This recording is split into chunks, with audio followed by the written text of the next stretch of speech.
Let me share with you the latest and most heartwarming news related to the youngest member of the Bernadotte dynasty, little Princess Inés, who has recently arrived into this world and has already captured the hearts of many. On the 7th of February this year, Princess Sofia and Prince Carl Philip joyfully welcomed their long-awaited daughter, whom they named Inés Maria Lilian Silvia.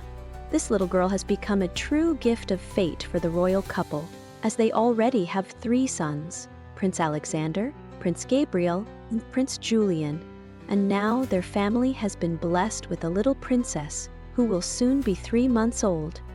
And now, as spring has fully come into its own, the royal court of Sweden has shared an important piece of information. The christening of Princess Inés will take place on the 13th of June in the chapel of Drottningholm Palace in Stockholm.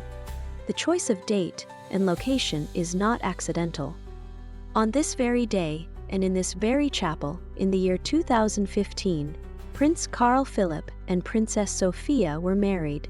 So, the christening of their only daughter will coincide with the 10th anniversary of their wedding. What a beautiful coincidence! This makes the upcoming event even more touching and symbolic for the whole family. However, there is a chance that the first public appearance of little Princess Inés might happen even earlier than her christening. On the 30th of April, King Carl Gustaf XVI will celebrate his 79th birthday.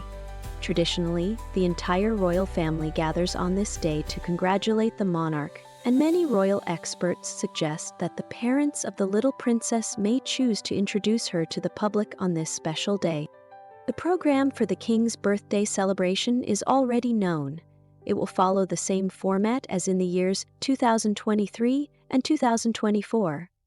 In the outer courtyard of Stockholm's royal palace, a grand performance will take place.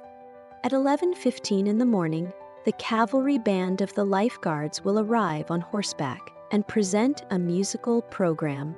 At 11:45, the king himself will appear and receive the royal guard. Then, together with his son Carl Philip, he will head to a reception with the supreme commander in the royal guard wing. After this, Carl Gustaf, most likely again with his son, and perhaps even with Crown Princess Victoria, who only last year received the rank of non-commissioned officer, will step out into the palace courtyard. Other members of the family will watch the scene from the palace balcony.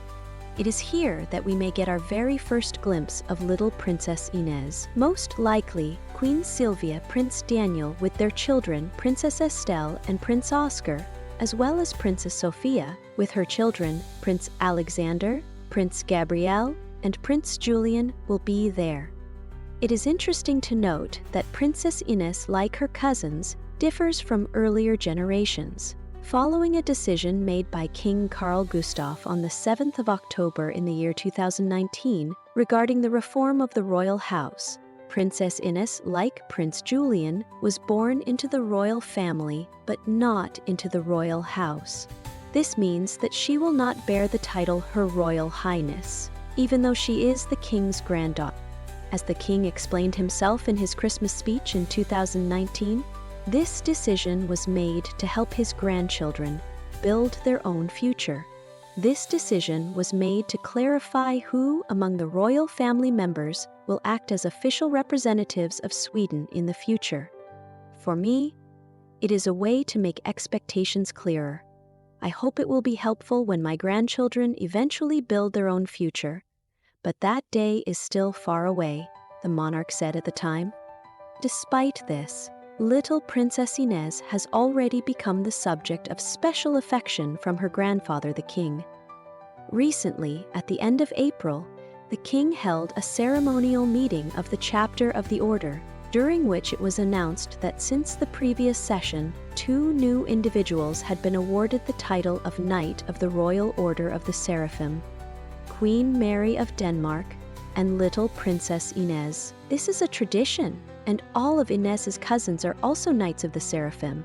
But surely, for the king, it must be especially moving when it concerns his beloved granddaughter. The names of Princess Inés also carry special significance for the royal family. Maria is in honor of Princess Sofia's mother, Maria Britt Rotman. Lilian is most likely a tribute to Prince Carl Philip's great-aunt, Princess Lilian of Sweden, Duchess of Halland. And Silvia, of course, refers to Princess Inés' grandmother, Queen Silvia of Sweden. Princess Inés also received the title Duchess of Västerbotten, which holds special meaning for Carl Philip and Sofia. The last member of the dynasty to hold the title Duchess of Västerbotten was Carl Philip's grandmother, Princess Sibylla, the mother of the current King Carl Gustaf. Princess Sibylla might have become Queen of Sweden, but the tragic death of Prince Gustaf Adolf in the year 1947 meant that she never ascended the throne. In an interview with Vogue Scandinavia, which Princess Sofia gave during her pregnancy, she admitted that she had always dreamed of having a family, and explained that both she and her husband each have 2 siblings. So we thought it would be a good number, and we were happy with that. But luckily, we have another gift from fate coming. We are very humble and grateful. Maybe it wasn't part of the plan, but now we are very excited, especially the kids. So, even though Princess Inés will not serve as an official representative of the Swedish crown, she certainly holds a special place in the hearts of her parents and her grandfather the king, and we eagerly await her first public appearance. Whether it happens on King Carl Gustaf's birthday or at her christening in June, either way it will be a special moment for the entire Swedish royal family and for all of us who admire the monarchy. What do you think, dear friends, who will become the godparents of little Princess Inés? And will we see her in public before her christening? Share your thoughts in the comments.